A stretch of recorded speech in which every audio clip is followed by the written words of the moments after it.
Kita semua. Halo.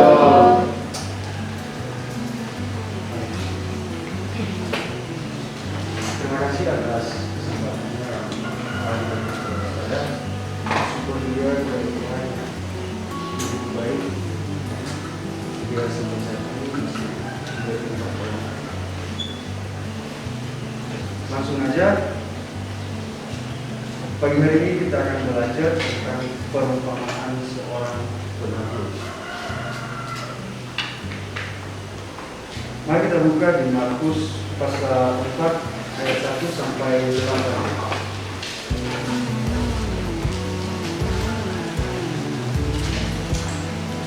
Kita ulang Bapak Ibu Saudara-saudara.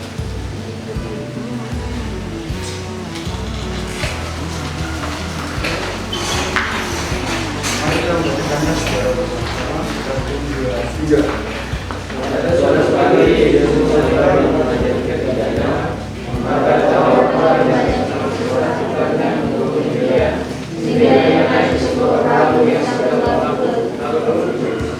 Sedangkan semua orang yang tidak perahu, dan dia mengatakan banyak hal dalam perumpamaan kepada mereka, bahwa hendaknya itu dia berkata kepada mereka, terimalah adalah seorang perahu berlaku. Pada waktu ia menabur sebagian di pinggir jalan, lalu datang lampu yang menyelamatkan masyarakat. Sebagian dari tanah yang berbatu-batu yang tidak banyak tanahnya, lalu benih itu segera tumbuh dalam tanah yang tipis. Tetapi setelah tanah sedikit, lalu yang dari sebagian lagi dari berbagai putih, lalu itu salah sama ibu dan mendidikannya sampai mati. Sehingga ia berubah. Dan sebagian dari yang lain yang turun seluruhnya ada yang berlipat, ada yang berlipat, ada yang berlipat, dan katanya siapapun itu. Amin.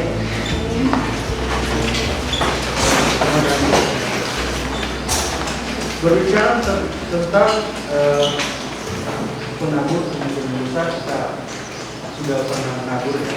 Kami pernah menabur. Jadi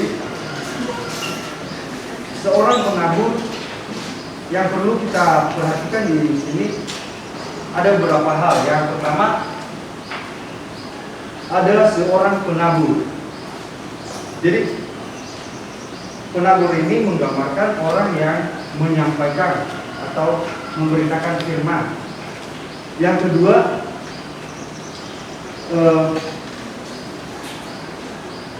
ada benih yang ditabur. Kalau nggak ada benih yang ditabur, bukan penabur.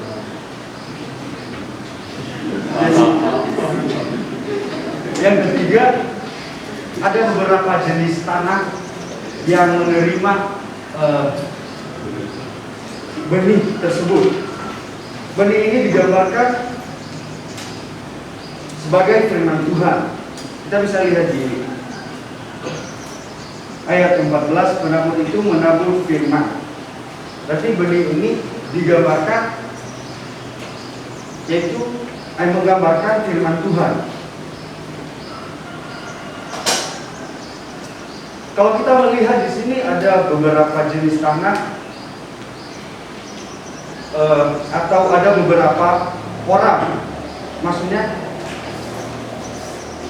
penerima firman ini atau tanah yang akan menerima benih tersebut.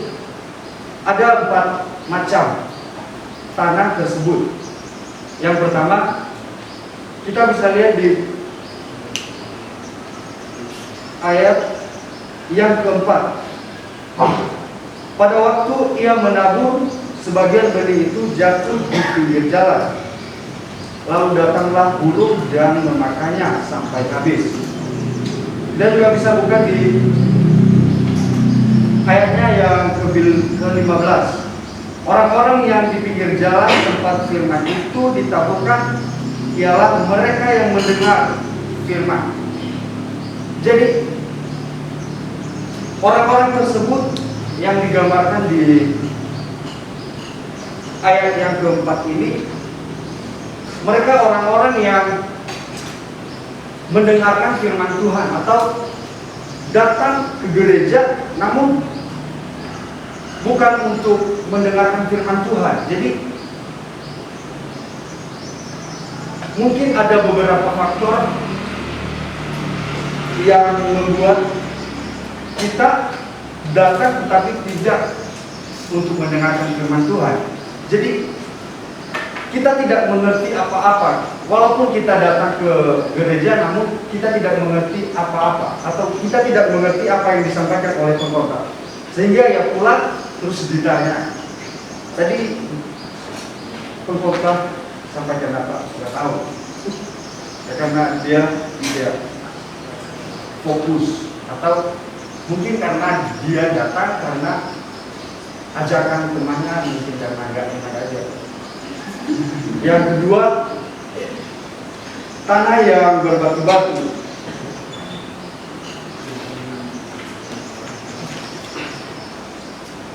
Di ayat 16,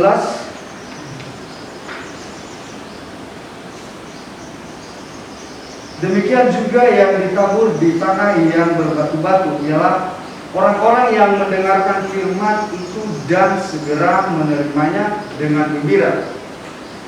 Di sini menggambarkan orang-orang yang mendengarkan firman Tuhan namun dengan happy, dengan gembira mereka menerimanya. Tapi ketika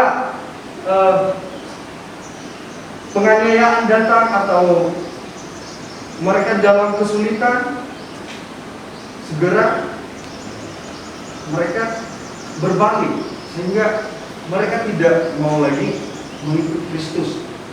Jadi apakah kita menjadi orang seperti ini, atau itu pertanyaan bagi diri kita masing-masing. Terus yang ketiga, di ayat yang ke-17, yang ke-18, dan yang lain ialah yang ditaburkan di tengah semak duri. Itulah yang mendengarkan firman itu. Jadi orang-orang yang menerima firman ini digambarkan sebagai orang-orang yang menerima hidup. Firman itu hidup di dalam mereka. Jadi cuma sementara, sehingga ketika ada penawaran atau apa, ayo kalau kamu masuk di golongan ini kamu bakalan seperti ini ya. Ketika kamu mau meninggalkan Tuhanmu, ada sesuatu yang akan diberikan kepadamu, sehingga ia akan tergiur, akan mau mengikuti hal tersebut, sehingga ia tidak lagi mau mengikuti Kristus. Jadi tanah yang ketiga ini yang telah saya sampaikan, mereka bukan tidak mendengar, tapi mereka mendengar namun tidak ada action, tidak ada sesuatu yang dilakukan, atau mereka hanya mendengarkan namun tidak menghidupinya. Jadi kita bisa belajar di ayat 8 ini, dan sebagian jatuh di tanah yang baik, ia tumbuh dengan suburnya dan berbuah.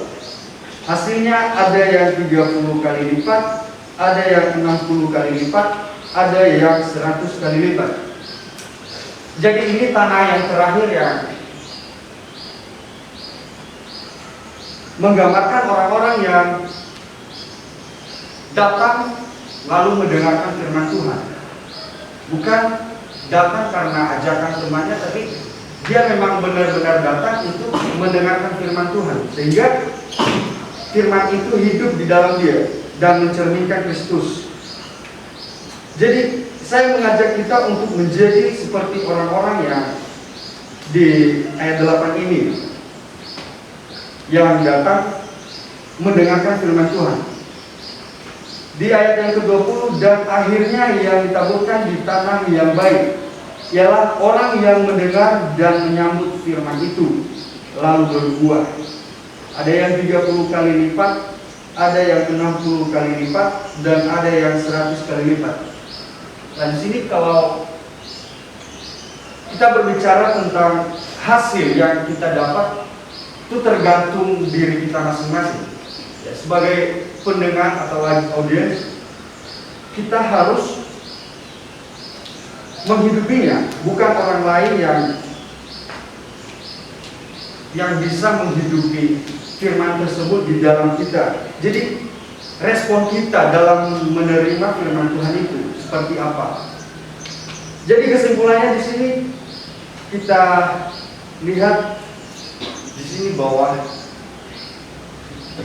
ketika kita datang di tempat ibadah atau datang untuk mendengarkan firman Tuhan,